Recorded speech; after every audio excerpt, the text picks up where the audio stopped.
Naomba niweze kuzindua rasmi hii Chadema Queen's Kitchen.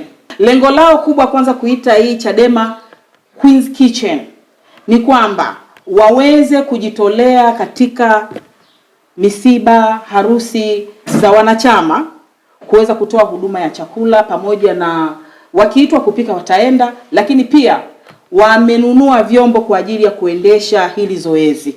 Hao waliokuwepo hapa wamevaa mavazi rasmi ya kuonyesha kwamba ni wapishi. Ilikuwa ni sehemu ndogo ya hilo kundi ambalo tayari limeundwa na Baraza la Uongozi wa Mkoa kwa pamoja na jimbo la Dodoma mjini.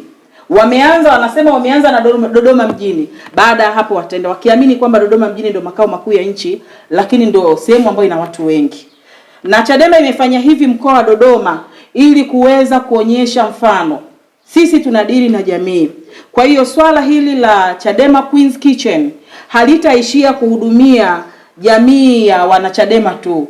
Itahudumia hata jamii tunaoishi nayo mitaani. Tunao wananchi wengi ambao wanapata changamoto, kwa mfano misiba, lakini hawana uwezo wa kuazima vyombo, wa kuwapikia.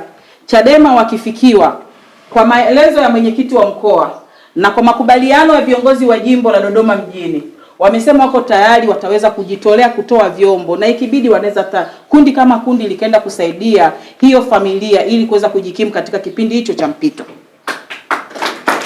Lakini kwa sababu tunajua pia siasa ni uchumi pia, hatuwezi kufanikiwa kisiasa bila uchumi. Hili kundi mbali na kutoa huduma ya kijamii, patakapokuwa na shughuli yoyote ambayo ni ya kistarehe, sasa kama vile harusi, ukipenda kuongea nao, hili kundi litaweza kutoa huduma ya kupika chakula kwa ajili ya kujipatia chochote kama chama, na lipo chini ya baraza la wanawake, kwa sababu ndio mali imeitwa Queens. Queens unajua ni wanawake, ni kwa ajili hiyo. Lakini pia chama mkoa kimetambua kwamba kwa nini kianze na Queens. Unajua wanawake tuko wengi kwa idadi ya sensa yetu, lakini wanawake tunasema ni chimbuko la nini? La maendeleo. Ukiona familia imekosa mama, kuna mushkeli kidogo. Kwa hiyo tumewatanguliza kina mama, tukiamini ya kwamba wao wanaweza kawa chachu katika jamii yetu kuweza kutoa huduma za kijamii, ikiwa ni sehemu ya chama kuhudumia jamii.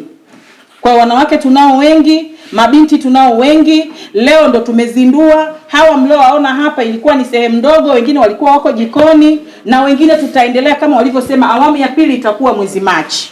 Kwa naomba niwapongeze viongozi wa mkoa na jimbo kwa kuweza kuja na hili wazo la kuibua hili kundi ambalo litakuwa kimbilio la wananchi wengi, hasa wenye maisha magumu. Kwa hiyo bila kupoteza muda, naomba Mheshimiwa Mwenyekiti, niseme rasmi nimezindua hili kundi la Chadema Queen's Kitchen, ya kwamba ofisi ya kanda kupitia ofisi ya katibu ambaye ni mimi hapa, tutaweza kuchangia sufuria 10, ili sufuria 10 na sahani za mfupa 100, ikiwa ni sehemu ya kuongeza nguvu ya kundi lenu. Maana mmeniambia mmechangiza, mmeanza kununua vyombo, na vimoja hapo ni vile ambavyo nimeviona pale jikoni, lakini vingine nimesema viko store, ila mtahitajika sana kwa sababu mpo kwa ajili ya jamii. Sitarajii kama mtakuwa kama wale walioko mitaani wanaotumia nguvu kubwa sana, gharama kubwa. Mtatumia gharama ambazo ni reasonable kwa ajili ya jamii. Lakini kwa wale ambao wamepata maafa, let's say wamepata msiba, Chadema tupo kwa ajili ya jamii, ikiwa ni sehemu ya Chadema family. Tukio lingine la pili ilikuwa ni kukusanya vijana na kuwaweka pamoja. Vijana ni nguvu kazi. Lakini sensa ya mwaka 2022 inaonyesha kwamba vijana walikuwa takriban milioni 29, ambao ni namba kubwa sana kukompea na kundi la wanawake au la wazee na watoto.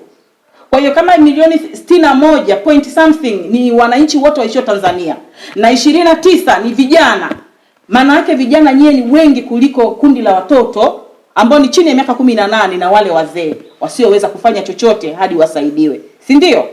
Kwa Chadema inatambua hili kundi, na ndio maana chama chetu kimekuwa kikipiga kelele sana kwamba hawa watu, hili kundi la vijana ni nguvu kazi, haitakiwi kupuuziwa. Kwa si Chadema tumeanza hapa Dodoma mjini kuwakusanya. Kwa hiyo mimi naomba niwakaribishe, mko sehemu salama kwa ajili ya kuweza kupigania haki zenu na haki za kitaifa. Hatujawaita hapa tuambie shikeni mapanga wala bunduki. Tumewaita kuambia kwamba tunatambua nguvu ya vijana. Tunatambua kwamba vijana wakiwezeshwa wakapewa semina ya uchumi wanaweza wakatoka hapo walipokwama. Lakini tunatambua vijana wakipewa elimu ya kiraia wanaweza kujua kwamba wafanye nini katika jamii yao ili waweze kupata haki na huo uhuru unaoongelewa.